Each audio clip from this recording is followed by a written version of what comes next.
A TMC headline, production has wrapped on Avalon, director Barry Levinson's latest treat cooked up for TriStar. The comedy drama centers on 5 immigrant brothers who make their way in America. Like many of Levinson's films, this one was also shot in his native Baltimore.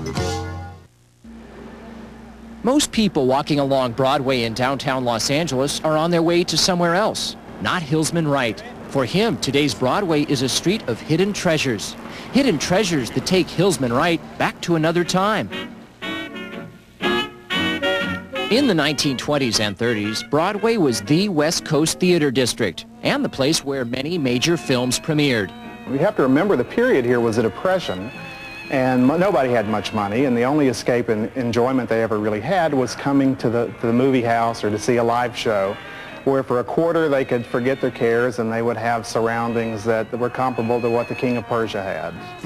But since the 1940s, Broadway has fallen on hard times. People began going to theaters in the suburbs, ignoring downtown, ignoring the once great palaces.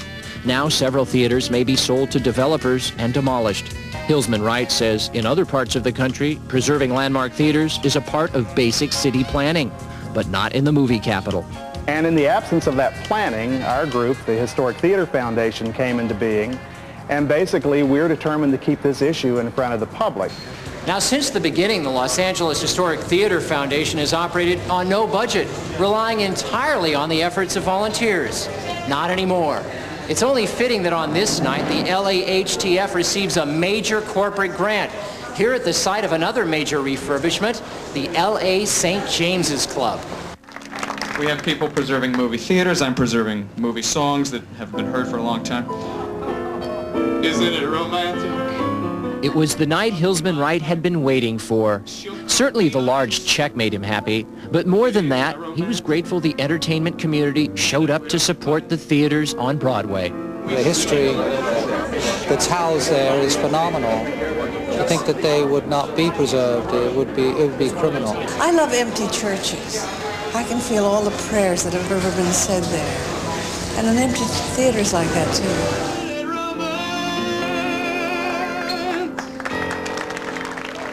Today there's some encouraging news from downtown. Thanks in part to lobbying by the LAHTF, the Mayan Theater will be preserved as it was in its glory days. It's becoming a nightclub, but the intricate original design remains intact. And the United Artists Theater, built in 1927 in the Spanish Gothic style per the request of Mary Pickford, this great theater was recently bought by a ministry for weekend services. During the week, the church will allow live performances and films. Hillsman Wright thinks audiences will come. The exhibitors are beginning to realize that the theater does make a difference. And we think that it's a very hopeful sign for these theaters on Broadway. There are frescoes on the walls of the United Artists Theater, frescoes which capture the early history of film and its first big stars. Hillsman Wright feels relief this grand piece of history will endure, at least for now. Yet there's more to it than that. I guess the other feeling is a little sadness, realizing that theaters like this will probably never be built again. Reporting in Hollywood for the Movie Channel, I'm Peter Jones.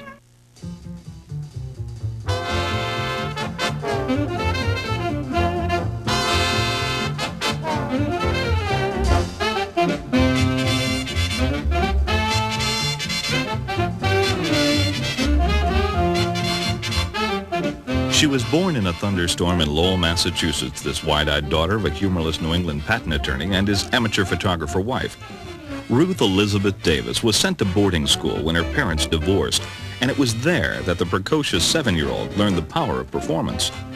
Pretending to have been blinded in a fire, she saw the effect it had on her friends and teachers and knew she was destined to be an actress.